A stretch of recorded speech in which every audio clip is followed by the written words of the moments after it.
L'Eldorado des pays émergents. Ah, les pays émergents et leurs chefs de file, les fameux BRICS pour Brésil, Russie, Inde, Chine et Afrique du Sud. Ils constituaient l'horizon indépassable du progrès économique, social et humain.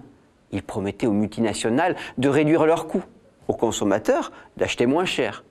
Quant aux salariés des pays matures, donc Union européenne, États-Unis, eh bien, ils permettaient de se concentrer sur des fabrications haut de gamme et donc mieux payées. Tout devait aller pour le mieux, dans le meilleur des mondes libres, libérés d'entraves et surtout avec des promesses de croissance pour tout le monde.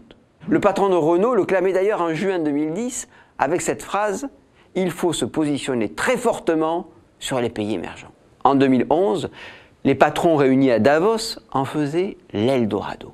Non seulement ils nous enfumaient, mais comme on va le voir, ils s'auto-enfumaient aussi. Car aujourd'hui, quelle est la situation? C'est le désenchantement. Partout, les pays émergents vacillent. Quelques exemples. La Chine d'abord. Sa croissance décroche au troisième trimestre. 6,5%, c'est le taux le plus faible de croissance depuis 2009. C'est beaucoup, pourrait-on dire, mais tous les plans d'investissement, tous les prix de l'immobilier, tous les endettements sont calés, programmés sur des taux de croissance supérieurs. Et dans ces conditions, toute déception, même relative, pour nous, habitués à une croissance si malingre, toute déception peut faire écrouler un édifice construit sur beaucoup d'endettement. La liste des déceptions s'allonge avec la Turquie, dont la monnaie s'effondre, ainsi que sa balance commerciale, avec l'Argentine ou l'Afrique du Sud. Les pays émergents sont les victimes collatérales d'une remontée des taux américains. En effet, si les rendements américains deviennent plus attractifs, les investisseurs étrangers déversent moins leurs milliards dans les pays émergents, lesquels sont obligés de suivre, donc d'augmenter les taux pour rester attractifs, pour défendre leur monnaie, qui est beaucoup moins demandée, et donc ils prennent le risque d'étouffer leur économie. Beaucoup ont négligé la demande intérieure. Ils ont voulu maintenir des coûts de main-d'œuvre faibles pour pouvoir attirer les investisseurs, mais les multinationales occidentales le sont toutes également fragilisées, et les Françaises en particulier. Quelques chiffres suffisent à s'en convaincre. Les 50 plus grandes industries françaises ont, entre 2006 et 2016, réduit de 16% leur effectif en France et augmenté de 29% ceux dans les pays émergents. Les grands groupes ont mis le cap sur ces pays au détriment de leur pays d'origine. Mais il faut dire, il n'y avait pas de croissance de la demande.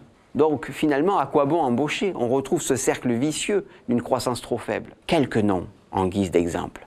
Plastic Omnium, un équipementier, augmente dans ces pays émergents son chiffre d'affaires entre 2006 et 2016 de 195%. Il le triple, contre 10 petits pourcents en France. Air Liquide, de 129% contre 8% en France. Schneider, 116% contre une baisse de 1% en France. Encore quelques chiffres pour montrer l'importance managériale de ces pays. Toujours entre 2006 et 2016, SEB a baissé ses effectifs en France de 22%. Ce ne sont pas forcément des licenciements.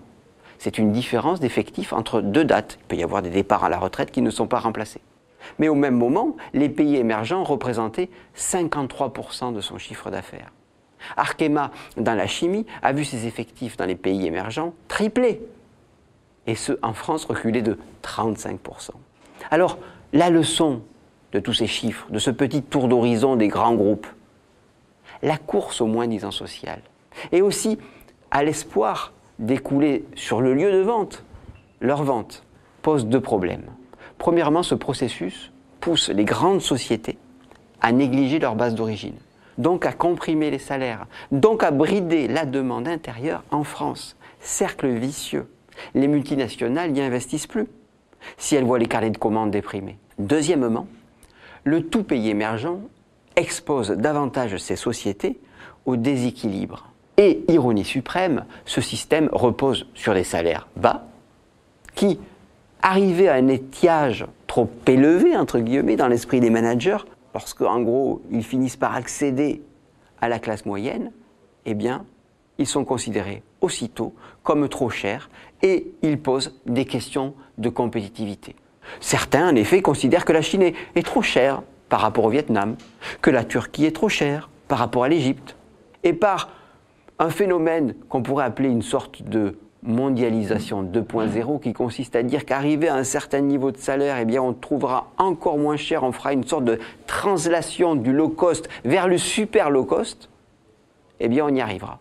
C'est ce qui est à l'œuvre en ce moment et finalement les deux sont perdants. C'est sans fin et c'est très dangereux pour ces pays émergents qui ne pourront pas accéder à la classe moyenne, mais aussi pour les multinationales qui ont beaucoup trop misé sur ces pays exposés à des fragilités.